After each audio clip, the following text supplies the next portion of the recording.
Hello दोस्तों। मेरा नाम नेहा है। उम्र है 26 साल। लेकिन लोग कहते हैं कि मैं अभी भी 22-23 की दिखती हूँ। वैसे तो मैं खुद को ज़्यादा तारीफ नहीं करती, पर जो देखते हैं वो बोलते हैं, नेहा तेरी कमर तो कितनी पतली है और ये उभार, उफ, गोरी चमड़ी, आंखें ऐसी कि कोई देखे तो रुक जाए, बाल लंबे काले, कमर तक आते हैं, जब खुले छोड़ देती हूँ तो पीछे से लोग रुक के देखते हैं। और मैं जानती हूँ वो क्या सोच रहे होते हैं। शादी को अभी 8 महीने हुए हैं। मेरा पति रोहन बहुत अच्छा है, सॉफ्टवेयर कंपनी में जॉब करता है, दिन रात बिजी रहता है। घर में हम तीनों रहते हैं, मैं, रोहन और ससुर जी। ससुर जी का नाम है ओम प्रकाश। उम्र लगभग 28 साल। बहुत सीधे साधे इंसान हैं। सुबह जल्दी उठ के मंदिर जाते हैं, शाम को छोटी सी वॉक पर निकलते हैं और रात को 9 बजे तक सो जाते हैं। लेकिन कुछ बातें ऐसी हैं जो दिल में चुभती हैं। पहले दिन से ही जब मैं ससुराल आई थी, ससुर जी की नज़र मुझ पर अलग सी थी। ऐसा नहीं कि वो कुछ गलत बोलते हैं या हाथ लगाते हैं, बिल्कुल नहीं। बस नज़र, वो नज़र जो थोड़ी देर तक टिकती है। जब मैं दुपट्टा ठीक करती हूँ, वो आंखें झुकाते हैं लेकिन फिर से उठा के देखते हैं।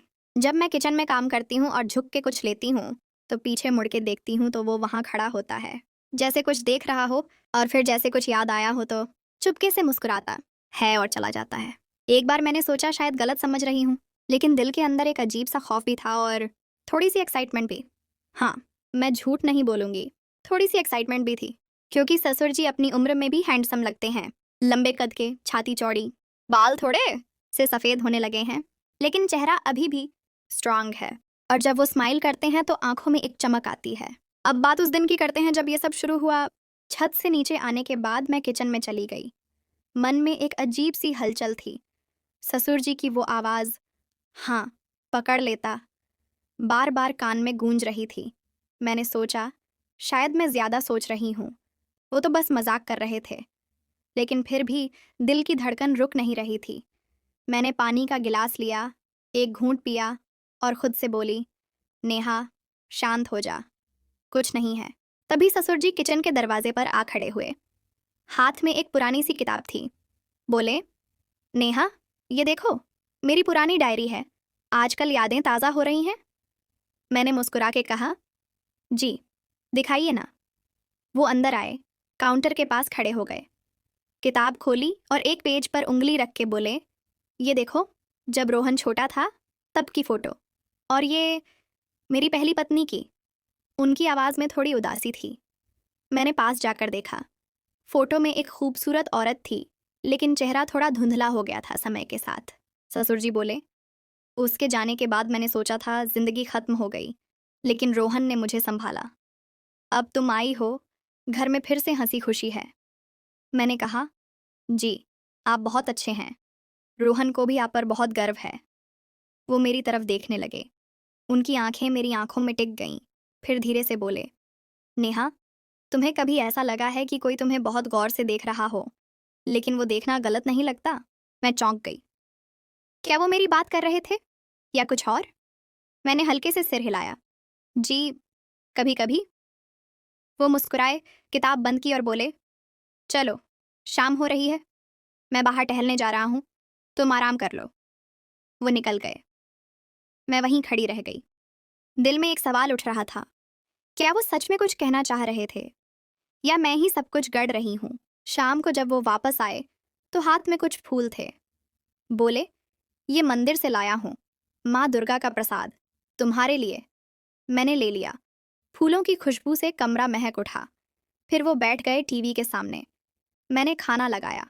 खाते खाते वो बोले, नेहा, आज रोहन का फ़ोन आया था, कल शाम तक वापस आ जाएगा। मैंने खुशी से कहा, अच्छा जी, बहुत अच्छा। लेकिन मन में एक हल्की सी निराशा भी थी। क्यों? खुद नहीं समझ पा रही थी। रात को सोने से पहले मैं बिस्तर पर लेटी सोच रही थी। ससुर जी का कमरा मेरे और रोहन के कमरे के बगल में था। दीवार पतली थी, कभी कभी उनकी खांसी सुनाई देती थी। आज रात सब शांत था, लेकिन मेरे दिमाग में उनकी वो बातें घूम रही थीं। पकड़ लेता, तुम्हें गौर से देख रहा हो, क्या ये सब सिर्फ मेरी कल्पना है या कुछ ऐसा है जो धीरे धीरे सामने आ रहा है? अगला दिन रविवार था। रोहन शाम तक आने वाला था, लेकिन सुबह से ही घर में एक अजीब सी खामोशी थी। मैंने सोचा, आज कुछ नया बनाऊं। रोहन को पसंद है, पनीर की सब्जी और पूरी। किचन में काम शुरू किया। ससुर जी बाहर बगीचे में थे, पौधों को पानी दे रहे थे। मैंने खिड़की से देखा, वो कुर्ता पजामा में थे, आस्तीन ऊपर छड़ी हुई, हाथों में पानी की बाल्टी। उनकी बाहें मजबूत लग रही थीं, उम्र के बावजूद। मैंने नज़र फेर ली और काम में लग गई।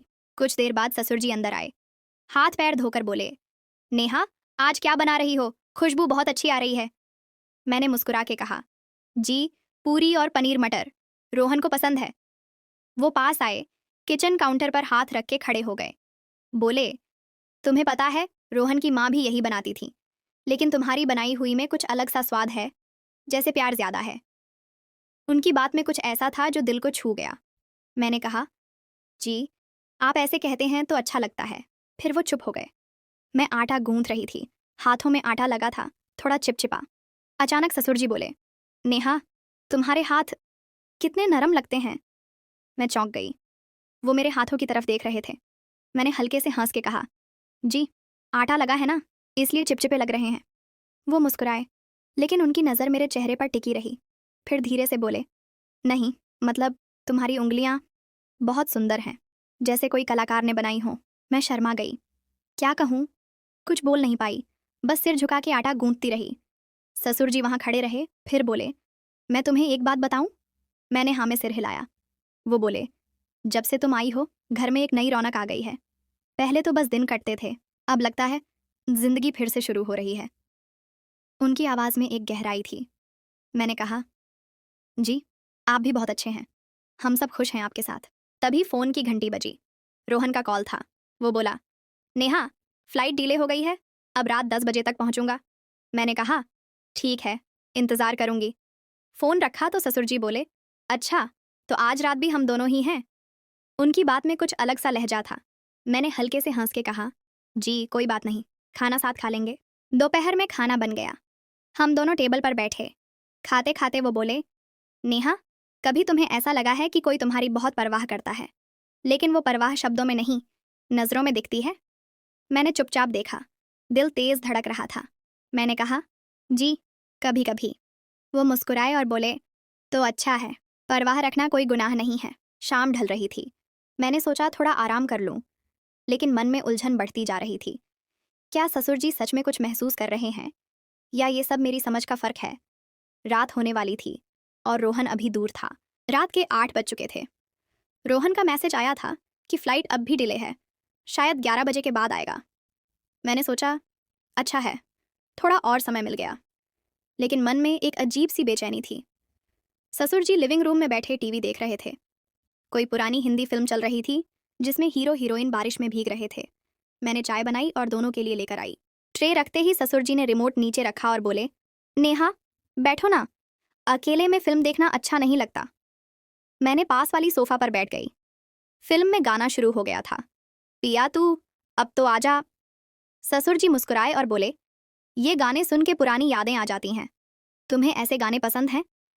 मैंने कहा, जी, कभी कभी, रोमांटिक लगते हैं। वो मेरी तरफ मुड़े, बोले, रोमांटिक? हाँ, लेकिन कभी कभी रोमांस शब्दों से ज्यादा नजरों में होता है। उनकी बात सुन के मैं चुप हो गई। चाय का कप हाथ में था, लेकिन पी नहीं रही थी। ससुर जी ने अपना कप टेबल पर रखा और धीरे से बोले, नेहा, मैं एक बात कहूँ, तुम्हें बुरा ना लगे। मैंने सिर हिलाया। वो बोले, तुम बहुत खूबसूरत हो, लेकिन सिर्फ बाहर से नहीं, अंदर से भी। तुम्हारी हंसी, तुम्हारा बोलना, सब कुछ। कभी कभी लगता है कि मैं तुम्हें ज्यादा देखता हूँ जितना देखना चाहिए, लेकिन वो देखना गलत नहीं लगता, क्योंकि वो देखना प्यार जैसा है। मेरा दिल जोर से धड़का। मैंने कप नीचे रखा और बोली, ससुर जी, आप क्या कह रहे हैं? वो थोड़ा शर्म आए, फिर बोले, मैं कुछ गलत नहीं कह रहा, बस ये बता रहा हूँ कि तुम घर में आई हो तो घर में एक नई जिंदगी आई है। मैं बूढ़ा हो रहा हूँ, लेकिन दिल अभी भी जवान है। और कभी कभी दिल कुछ ऐसा महसूस करता है जो समझ नहीं आता। मैं उठने लगी, लेकिन वो बोले, रुको, मैं कुछ नहीं करूँगा, बस सुन लो। मैं रुक गई। वो आगे बोले, मैंने कभी किसी औरत को इतना करीब से नहीं देखा जितना तुम्हें देखता हूँ, लेकिन मैं जानता हूँ मेरी जगह क्या है। मैं सिर्फ ये चाहता हूँ कि तुम खुश रहो, और अगर कभी तुम्हें लगे कि मैं ज़्यादा देख रहा हूँ तो बता देना, मैं दूर हो जाऊँगा। उनकी आंखों में एक ईमानदारी थी। मैंने कहा, ससुर जी, आप अच्छे इंसान हैं, मुझे डर नहीं लगता, बस कभी कभी कंफ्यूज हो जाती हूँ। वो मुस्कुराए और बोले, कन्फ्यूज़न अच्छी चीज़ है, इससे पता चलता है कि दिल जिंदा है। तभी घड़ी में 10 बज गए। मैंने कहा, रोहन आने वाले होंगे, मैं तैयार हो जाती हूँ। वो बोले, जाओ, मैं इंतज़ार करता हूँ। मैं अपने कमरे में चली गई, दरवाज़ा बंद किया, लेकिन मन में उनकी बातें घूम रही थीं। क्या ये प्यार था या सिर्फ अकेलापन? मैं खुद को समझ नहीं पा रही थी। रात 11 बजे रोहन आया, थका हारा लेकिन खुश। उसने मुझे गले लगाया और बोला, मिस यू डियर। मैंने भी गले लगाया, लेकिन मन कहीं और था। ससुर जी बाहर से बोले, रोहन बेटा आ गया, खाना गर्म है। सब नॉर्मल हो गया, लेकिन मेरे अंदर कुछ बदल रहा था। अगले कुछ दिन नॉर्मल बीत गए। रोहन वापस आ गया था, घर में फिर से रौनक आ गई, लेकिन मेरे मन में वो रात की बातें अब भी घूम रही थीं। ससुर जी अब पहले जैसा ही व्यवहार कर रहे थे, वही मुस्कान, वही छोटी छोटी बातें। लेकिन अब जब वो मुझे देखते थे तो नज़र थोड़ी देर ज्यादा टिकती थी, फिर खुद ही हटा लेते थे, जैसे कोई राज छुपा रहे हों। मैं भी कुछ कह नहीं पा रही थी। रोहन के सामने सब ठीक था, लेकिन जब वो ऑफिस चला जाता तो घर में एक अजीब सा सन्नाटा छा जाता। एक शाम की बात है। रोहन ने बताया कि अगले हफ्ते उसे 3 दिन के लिए बैंगलोर जाना पड़ेगा, कोई प्रोजेक्ट मीटिंग। मैंने हंस के कहा, फिर से अकेले छोड़ के जा रहे हो? वो बोला, अरे ससुर जी है ना, वो तुम्हारा ख्याल रखेंगे। ससुर जी पास बैठे थे, उन्होंने कुछ नहीं कहा, बस हल्के से मुस्कुराए। जब रोहन चला गया तो तीसरे दिन शाम को बारिश शुरू हो गई। नहीं, वो घिसी पिटी बारिश वाली बात नहीं, बल्कि अचानक तेज हवा चली, बिजली गिरी और घर का पुराना एंटीना गिर गया। छत पर आवाज आई। ससुर जी बोले, नेहा, ऊपर देखते हैं, शायद कुछ टूट गया। मैंने टॉर्च ली, हम दोनों छत पर गए। बारिश थोड़ी कम हो गई थी, लेकिन हवा तेज थी। एंटीना टूट के गिरा था, तार उलझे हुए थे। ससुर जी ने कहा, मैं ठीक कर लेता हूँ, तुम नीचे जाओ। लेकिन मैंने कहा, नहीं जी, मैं मदद करूंगी। हमने मिलकर तार संभाले। एक तार मेरे हाथ में आया, वो थोड़ा कड़ा था। ससुर जी ने मेरा हाथ पकड़ा ताकि तार न छूटे। उनका हाथ गर्म था, मजबूत। बस एक पल के लिए हाथ छुआ, लेकिन वो पल लंबा लग गया। मैंने नजर उठाई, वो मुझे देख रहे थे। बारिश की बूंदें उनके चेहरे पर थीं, बाल गीले। वो धीरे से बोले, नेहा, तुम ठंड तो नहीं लग रही? मैंने सिर हिलाया। फिर हम नीचे आए, मैंने तौलिया लिया, खुद को पोंछा। ससुर जी भी पोंछ रहे थे। अचानक वो बोले, नेहा, उस रात जो मैंने कहा था वो सब सच था। मैं तुम्हें बहुत चाहता हूँ, लेकिन नहीं वो तरीके से जो लोग सोचते हैं। मैं तुम्हें बेटी की तरह चाहता हूँ, लेकिन कभी कभी दिल में एक और एहसास भी आता है। मैं खुद से लड़ रहा हूँ। मैं चुप रही, फिर बोली, ससुर जी, मैं समझती हूँ, आप अकेले हैं।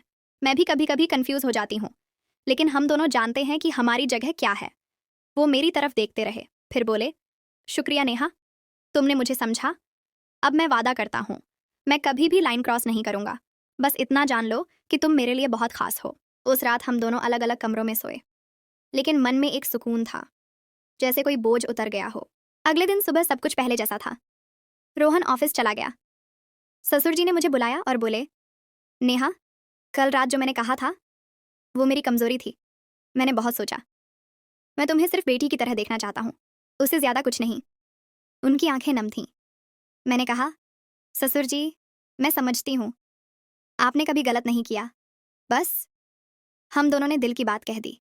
अब सब ठीक है। उन्होंने मेरे कंधे पर हल्का हाथ रखा, जैसे पिता रखता है, और बोले, तुम मेरी बहू हो और हमेशा रहोगी। घर में खुशी बनी रहे, यही काफी है। मैं मुस्कुराई, वो मुस्कुराए। फिर कुछ महीने बाद रोहन ने बताया कि वो प्रमोशन मिला है और हमें नया घर लेना है, सिर्फ हम तीनों का। ससुर जी खुश हुए, लेकिन एक दिन उन्होंने कहा, नेहा, रोहन, मैं अकेले रहूंगा, तुम दोनों नया जीवन शुरू करो। मैं यहाँ खुश हूँ। मैं रो पड़ी। रोहन ने कहा, पापा, आप हमारे साथ रहेंगे? ये घर हमारा है, आपका भी। ससुर जी ने गले लगाया और बोले, शुक्रिया बेटा, लेकिन अब मुझे पता चल गया है प्यार की असली जगह क्या होती है। और आज हम तीनों एक साथ हैं। ससुर जी अब भी वहीं हैं, मंदिर जाते हैं, वॉक करते हैं, लेकिन अब उनकी नज़र में सिर्फ प्यार है, कोई कन्फ्यूजन नहीं। मैंने सीखा कि कभी कभी दिल की उलझनें खुद ब खुद सुलझ जाती हैं जब हम ईमानदारी से बात कर लेते हैं। तो दोस्तों, ये थी मेरी कहानी। कभी कभी जो लगता है वो होता नहीं, और जो होता है वो सबसे खूबसूरत होता है।